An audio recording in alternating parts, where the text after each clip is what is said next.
Открывая заседание, спикер парламента Лаша Ашуба отметил, что слушание, посвященное законодательной инициативе, связанной с перераспределением полномочий, очень долго обсуждается в обществе. Чиновники разного уровня об этом говорят в период выборов разного уровня, часто об этом говорим, но, как правило, не приступали к предметному обсуждению. Поэтому мы сегодня пригласили людей опытных в этих вопросах и хотим, что называется, сделать первое приближение к теме перераспределения полномочий.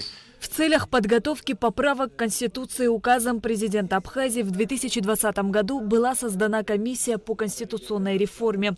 Вопросы взаимоотношений исполнительной и законодательной властей, перераспределение полномочий между ними, сокращение численности государственного аппарата были основными задачами.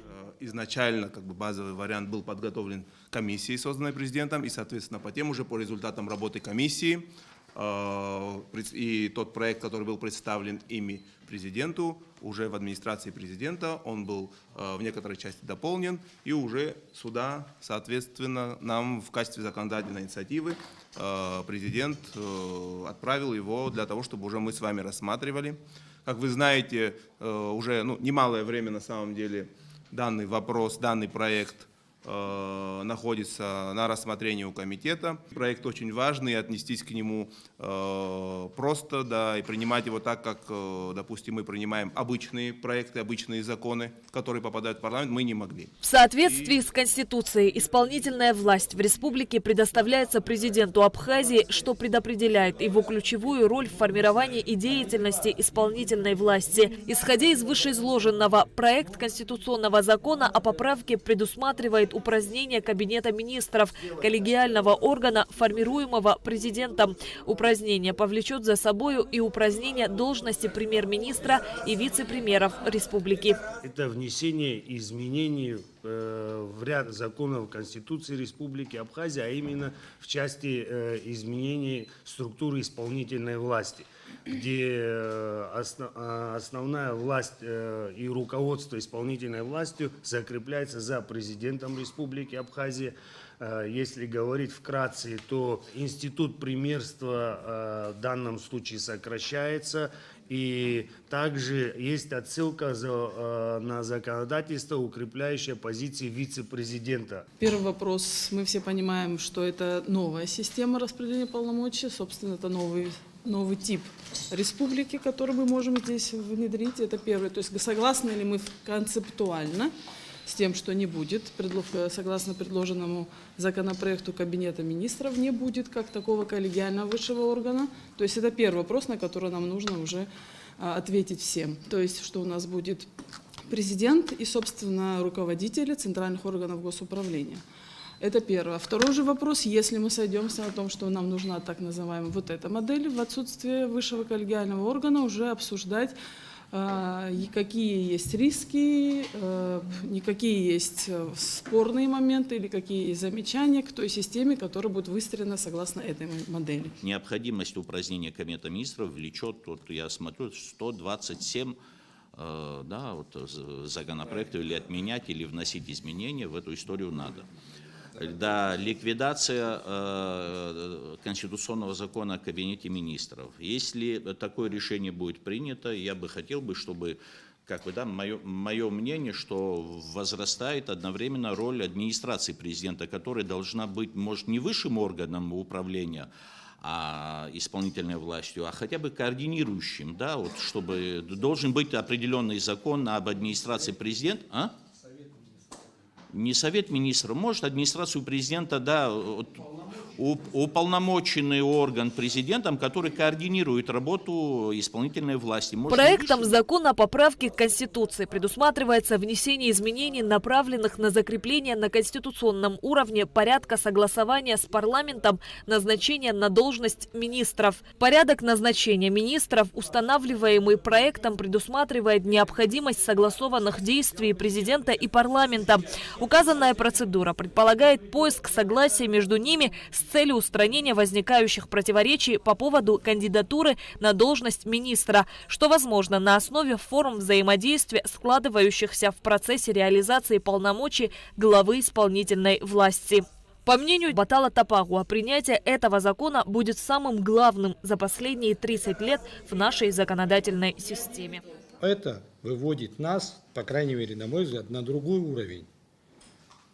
И мне кажется, на более качественный уровень управления государством. Если до этого нужно было сконцентрировать власть в одних руках, скажем, в руках президента, то здесь четко мы видим, что парламент и президент, они совместно будут заниматься управлением.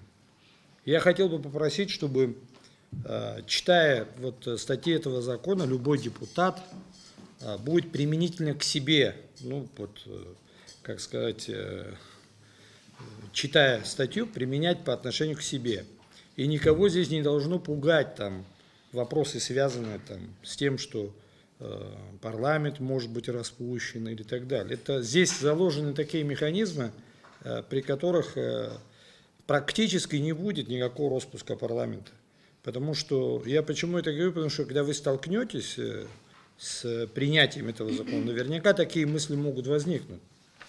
Если вы заметили, там заложена такая одна деталь, но существенная, что если даже возникнет спорный момент, а это однозначно возникнет, неважно, кто будет президентом, неважно, кто будет депутатом. В этом и задача стоит этого закона, что возник бы, по крайней мере, деловой спор, в хорошем смысле этого слова, для того, чтобы это принесло пользу государству. Потому что, по крайней мере, моя точка зрения, концентрация власти в одних руках ни к чему хорошему никогда не приводит. По вопросу назначения министров между президентом и парламентом могут возникать разногласия. Проект о поправке к Конституции предусматривает механизмы преодоления такого разногласия. Так, если после трехкратного отклонения парламентом представленных кандидатур министров более 1/3 должностей министров остаются вакантными, президент вправе распустить парламент и назначить новые выборы. Наделение президента таким правом связано с тем, что при отсутствии 1/3 министров исполнительная власть не может эффективно исполнять свои обязанности. Тот проект, который был разработан Конституционной комиссией, несколько отличается от того, который был представлен президентом. Потому что в проекте Конституционной комиссии не было права распуска парламента. Естественно, президент наделен правом менять наш представленный проект. Он не имеет обязательной силы, но я хочу, чтобы и депутаты знали, мы обсуждали этот вопрос, предоставлять ли такое право. Мы пришли к выводу, что не нужно предоставлять, потому что это инструмент создания искусственного кризиса. Я участвовал в комиссиях по внесению изменений в Конституцию, не в одной только комиссии, и в других комиссиях тоже. И, в принципе, мы никак не могли выйти к тому, что у нас будет инициатива президента или главы исполнительной власти, главы государства на изменение Конституции. Я считаю, что это смелый шаг. Это нужно подчеркивать. И смелый шаг со стороны главы государства. Далее, я думаю, что когда вы эти изменения, так сказать, все-таки у себя здесь проведете и так далее, это будет еще один смелый шаг. К этому надо идти, тут многие уже говорили, что это нужно делать. Основной акцент и основной фокус делался именно на анализ и перераспределение баланса ветвей власти и баланса возможностей влияния друг на друга. И главный вопрос в этом заключается в дополнительных полномочиях парламента по одобрению либо участию в назначении министров. Поскольку теперь эти механизмы влияния, они стали более эффективные, более работоспособные и более понятные и прозрачные. В чем была задача? В том, чтобы министр, который претендует на ту или иную должность, он не просто назначался по, скажем так, не предъявленным, не представленным причинам, а чтобы он мог прийти в парламент, выступить с программной речью, объяснить свои планы, свое видение этого направления, и чтобы коллегиальный орган, парламент, мог полноценно оценить. Проект конституционного закона в случае его принятия вступит в силу с даты прекращения полномочий действующего на дату принятия закона состава Кабинета министров по основаниям, установленным Конституционным законом о Кабинете министров Абхазии.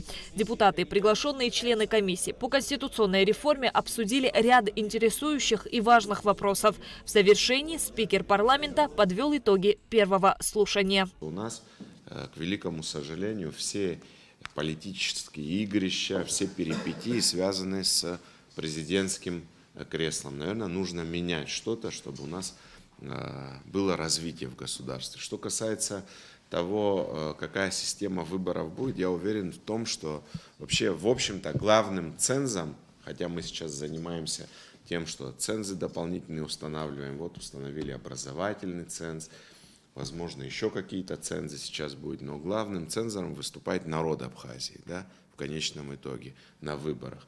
И с учетом того, какие полномочия будут у депутатов парламента, так или иначе уровень, значит, парламента тоже будет меняться, потому что на парламент ложится большая ответственность за управление в стране. В этом смысле эта система такая, которая соответствует системе сдержек и противовесов, скажем так, да, и перераспределение полномочий, на мой взгляд, будет позитивным. С другой стороны, там некоторые смелые теоретики, в том числе и практики, говорят о том, что нам нужна там парламентская республика и так далее. Я категорически противник, да, на сегодняшний день такой концепции, потому что парламент коллегиальный орган, он не такой поворотливый.